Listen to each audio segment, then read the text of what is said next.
first-time voting. And many had seen so many first-time voters that they ran out of their first-time voter stickers by the weekend.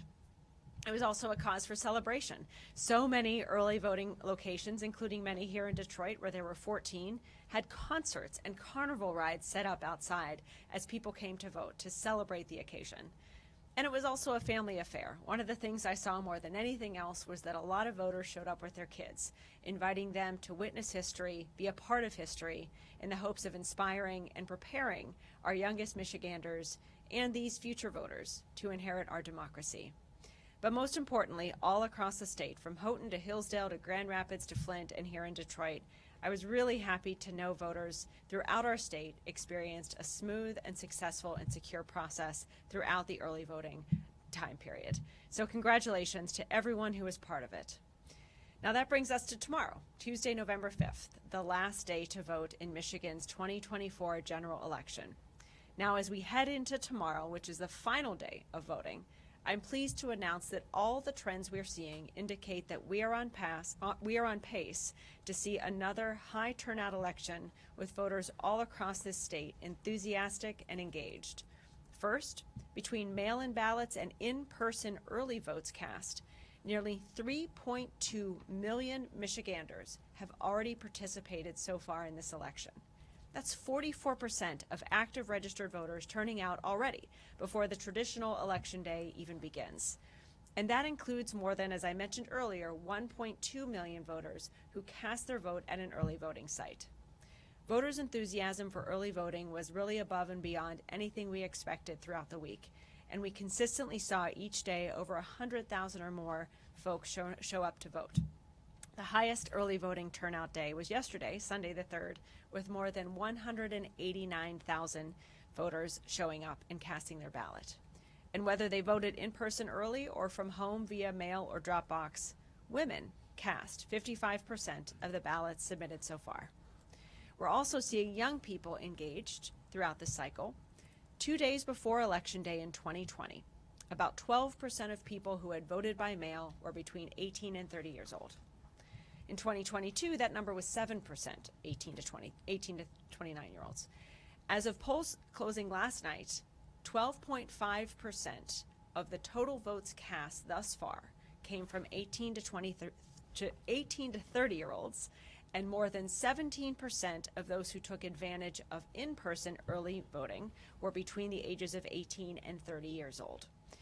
Older Michiganders also represent more than half the votes cast already, with 51.4% of ballots cast total up to this point coming from voters over the age of 60.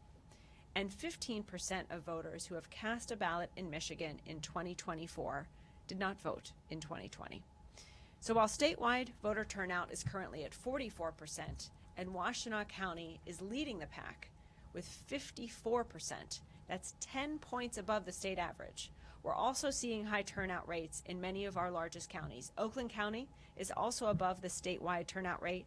They are at 49.8% turnout, and Kent County is at 47.8%, all again above the state average. Ann Arbor has the highest turnout percentage so far of any municipality or township. They are at 60% turnout of active registered voters.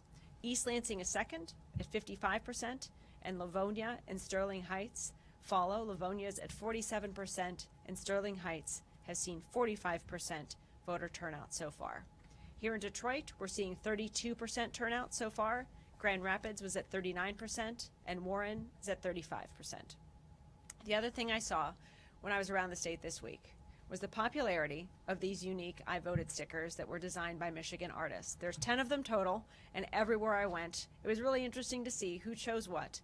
But above all, the hugest hit was the sticker that comedian John Oliver called the greatest sticker ever designed, the famous Michigan voting werewolf sticker. Voters are loving them, and we also want folks to know if you were one of those who did not get this werewolf sticker with your mail ballot or at your early voting center, I have good news. As of today, we have delivered these I voted stickers to all of our Secretary of State branch offices all across Michigan.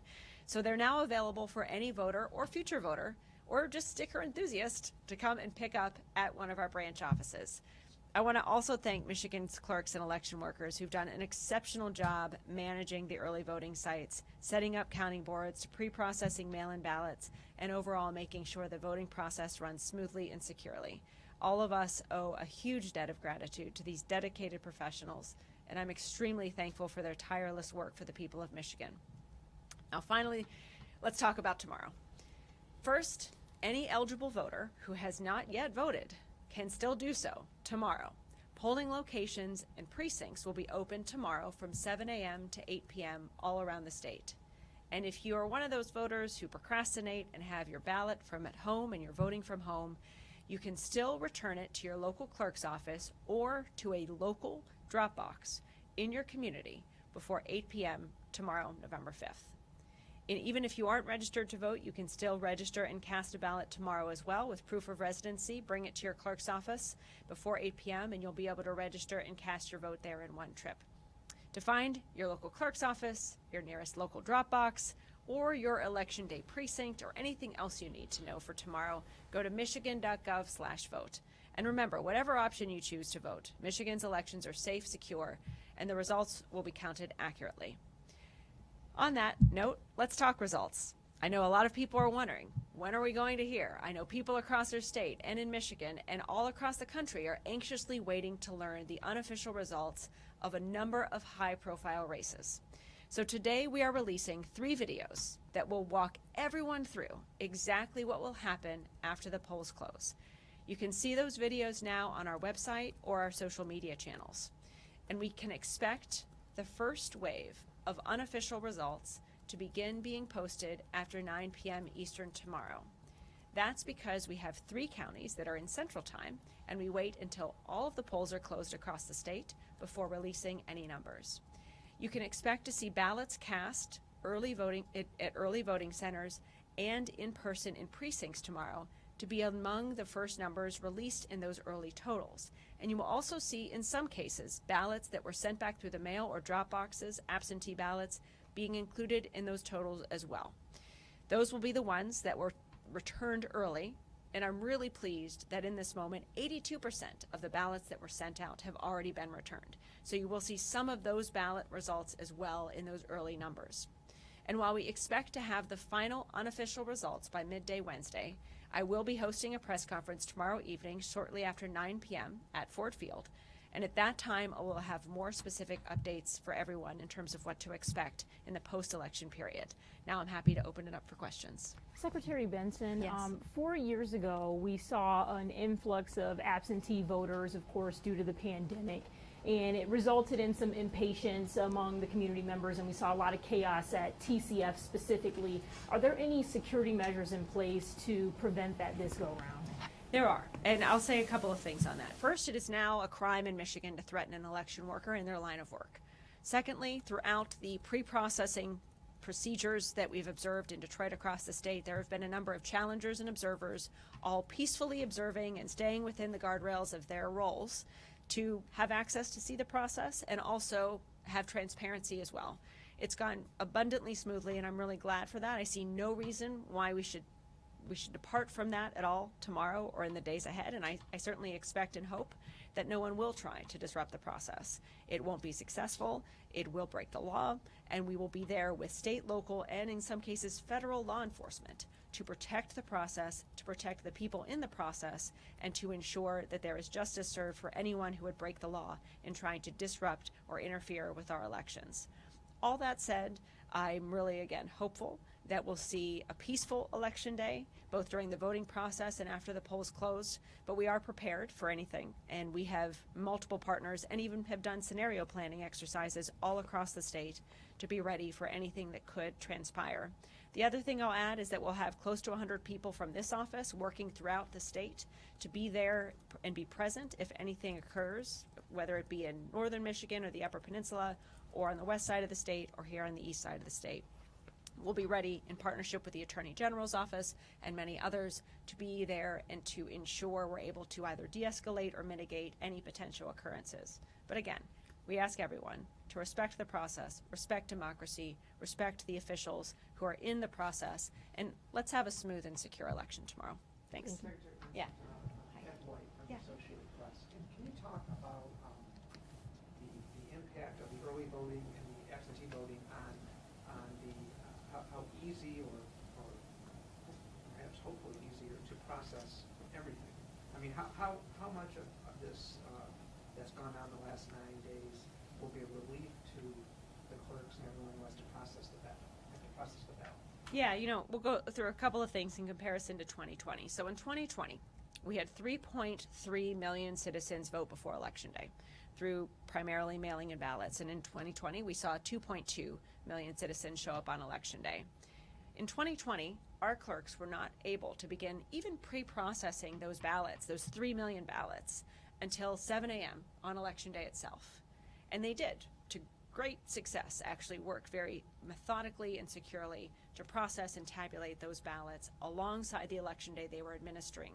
And as we went throughout the day, our highest turnout election in state's history, we still had those unofficial results ready and available for everyone by midday to late in the day on Wednesday, within 24 hours of the polls closing. So this year, it's a little bit different and a lot more efficient. This year, those, in this case, currently 2 million ballots that have been sent back through the mail or at drop boxes, with 1 million of those early votes already being tabulated and voted at early voting centers. Those 2 million have, many of which have been returned early, 82% are already back, and as of Monday, October 28th, clerks had the ability to begin pre-processing and feeding those ballots into the machines as well. So that puts us in an extremely good position to handle any late-coming ballots that are returned on Tuesday or today, which will be processed and tabulated just as they would if they were returned at any other time, to go through that, but we'll have a much smaller number of those ballots this time and much higher capacity to efficiently and securely and accurately process and tabulate those ballots tomorrow. All that to say is we'll see how things unfold, but I'm very optimistic and hopeful that we'll have those unofficial results in sooner than we did in 2020, and that is part of what I'll be able to update everyone on at 9 o'clock tomorrow night. Secretary? Yes. Jim Trudeau with CNN. As Yeah. you know, there's an enormous amount of misinformation already circulating, a lot of it with intent, some from inside the country and outside the country, and I expect more here after the election and on Election Day. How do you plan to push back against that and communicate what is fact versus fiction? Yeah, well, a number of things. First, in this moment, every citizen has a responsibility to be a critical consumer of information, because the biggest advantage our adversaries have when trying to create confusion and chaos and even fear is to fool us into believing what they're telling us is true. And so all of us can be that first line of defense of not being fooled by seeking out multiple sources of information, by going to websites like the one we've set up, michigan.gov/electionfacts, where you'll see conspiracy theory after conspiracy theory consistently debunked with facts. What we've also done this year is partner with faith leaders, business leaders, community leaders, sports leaders, and many others to equip them and train them with all of the information as well, so that if they get questions or if they want to proactively address misinformation, they can do so from the pulpit or from wherever it is that they have their sphere of influence. And then finally, we'll be working on social media and also throughout the day to continue to respond to anything that metastasizes or grows in a way that could get out of control and lead to more misinformation happening throughout the day, like if there are videos posted and things like that. We're ready. We've done scenario planning exercises all around the state, like many of my colleagues around the country have done. And for that reason, I feel like we've got good procedures in place if anything does transpire in the next 24, 48, 72 hours. But none of anything we can do. We're committed to transparently and proactively providing all the data and information we can on websites and through trusted voices and others. But the first and last line of defense is always the mind of our residents and the mind of our citizens. That's what people are trying to infiltrate. And so don't let them. Become smart, or be smart, critical consumers of information. Ask questions. Question everything you see on social media. Don't assume anything that you're seeing from a source other than a trusted voice or election official has truth until you cross-check it with other sources of information. And then know that there are people in Michigan prepared to answer questions all across our state as they arise and debunk quickly anything that occurs. And we'll certainly be working with all of you here today, if you hear something or we hear something, to get the truth and trusted information out as soon as possible. Hi. Yeah. Judy Hi. Chang with Yeah. ABC News. Hi. Two quick questions. One is, of the 15% of new Yeah. Do you have any insights on them, gender, race, or Not at this point. geography? No, we haven't done a deep dive. We could probably do a deep dive into those numbers. But even I was even asking, do we know how many voted early versus absentee? We just haven't pulled that data yet. Sure. Yeah. And then the other bigger question is, we know that you are subject to a good number of lawsuits. Mm-hmm. How many of them have been, sort of disposed of? How many are still operational? What, if anything, is going to impact what's happening? We have a great legal team in partnership with the Attorney General and other partners to handle any lawsuits that come our way. The vast majority we've seen, including some of the most recent ones, are truly meritless, and so we see them primarily as efforts to inject allegations or false allegations into the public narrative, not to necessarily win in a court of law.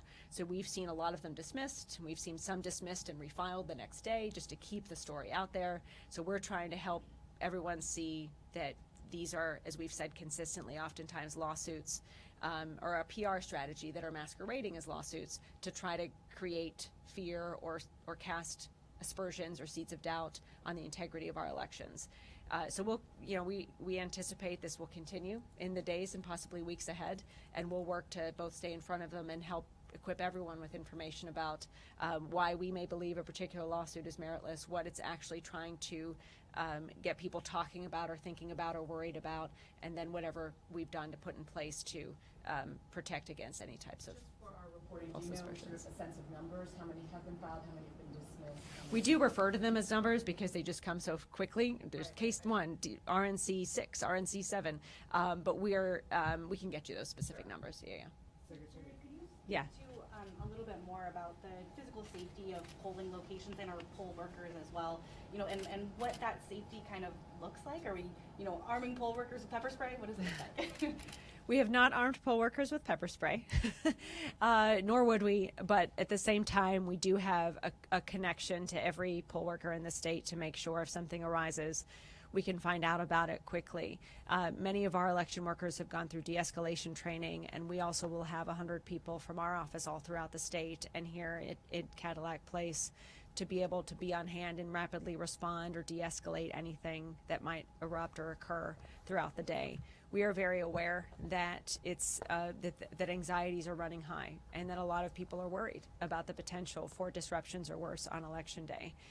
So we're working with law enforcement to, again, make sure people are safe and feel safe, both voters and election workers. And we want everyone to know you'll be safe when you come to vote tomorrow. And if anything does erupt or occur, we'll be there to quickly ensure it is contained and doesn't escalate beyond any particular isolated incident. And we'll be updating all of you. We'll be having calls with the media throughout the day. So as you're hearing things and we're hearing things, we'll stay all in close communication about both what might be occurring, what we've done to mitigate it or de-escalate it, and what any other response might be. So Secretary, we've seen some videos of poll workers being attacked by voters who are not following rules. Can you just sort of address the do's and don'ts, things you should not wear to a polling site? Yeah. Campaign literature that should not be passed out. Yeah, I mean, I would caution anyone. I appreciate everyone's enthusiasm about this election and how passionately people feel about their particular candidates. But campaigning or even wearing insignia that would suggest campaigning for a candidate within 100 feet of a voting location is against the law in our state. And so we want people to have the conversations you want to have about candidates outside that safe space. But once you get within 100 feet of a voting location, that's the time to be a voter. We always encourage people to not wear things that perhaps would suggest that they're supporting a candidate, because that could be seen as campaigning for candidates within a polling place. Secondly, our election workers are professional, they are bipartisan, they are committed to doing their jobs with integrity. And so work with them to ensure the sanctity and the security of our elections and our voting procedures in places, not against them. We will be on hand if there are disruptions that arise to protect our election workers, but really there's nothing to accomplish by creating a disturbance at a voting location tomorrow or any other point. And so we would really ask everyone to respect the process, respect our election workers, but no, we will be there swiftly to ensure accountability if anyone does go beyond the bounds of what's permitted. Secretary, Secretary, there are some efforts to change the recount rules ahead of this election. Can you give us an update on where those efforts stand and what standard will be used for considering recounts after We the can election? get that to you. I think we're focused on just tomorrow right now, but if and when we get to a recount process, we'll have more conversations about that and what the procedures might be. Another question, as far as the Michigan voting dashboard goes, do you have any data in terms of traffic to that website, on what parts of the state people have been seeing it, viewing it from? Yeah, that's a great question. I have not pulled that data, but we can. And we've been focused on the election data as opposed to the traffic of the website, but we'll certainly be able to, I believe, get some of that information to you either now or in the near future. Secretary, last week there was a pretty big story out of Ann Arbor about a student who had voted illegally, doesn't have the proper citizenship to vote. We're not sure if it was a mistake or what happened. Can you talk in terms of that, the efforts and measures that are in place to ensure accuracy and transparency throughout tomorrow and the early voting count? Yeah, you know, when people choose to break the law, whether they're lying or they're producing false documentation, whether they are falsifying signatures, we will catch it. Voting is a public record, and those public records of who votes in Michigan and elsewhere have been scoured over many times in past elections. And to that point, it really reemphasizes how this incident was an isolated incident. And at the same time, you will see not just swift justice, as you saw here. I'm grateful to the swift actions of the clerk and the local prosecutor, but also very serious consequences for this particular individual, and we'll see how the facts bear out. But that said, we've been working with election workers to continue to ensure the rules are followed, the laws are followed, and we'll be having conversations also with lawmakers, perhaps after the fact, to explore any other things we want to do moving forward to continue to assure folks about the sanctity and security of our process. But we've not seen anything else erupt, and we're hopeful and confident that we'll be working with our election officials to continue to maintain the integrity of the process. Secretary Yes. Benson, Nathan Lane from Reuters. Hi, Nathan. Hi. There's been a lot of speculation and concern that former President Trump, based on his rhetoric, based on his past actions, that he'll declare victory early, especially here in Michigan, if we're, closing in the balance. Do you have a specific plan to sort of counter that, as well as anything that follows, like last cycle, claims that there's dumping ballots at the TCF Center, which led to some of the chaos that happened there. So in that kind of a scenario, if it happens again, do you have a specific plan about something to do differently this time? Yeah, well, I'll say a couple things. First, candidates don't get to decide who wins elections. Voters do. And so we will keep reminding folks of that truth. And candidates certainly can say and will say whatever they want to say. It doesn't change the facts. It doesn't change the tallies of the votes that are cast on paper ballots that will be audited after the fact and securely tabulated throughout the election to ensure the accuracy of the results, whatever those results may be. We hope and expect and ask all candidates to respect the will of the people and respect those results and not claim something is true when it's not. But we'll be there just as we were in 2020 to, with the truth on our side, reiterate what's actually happening, even though candidates and their supporters may try to create confusion around that reality.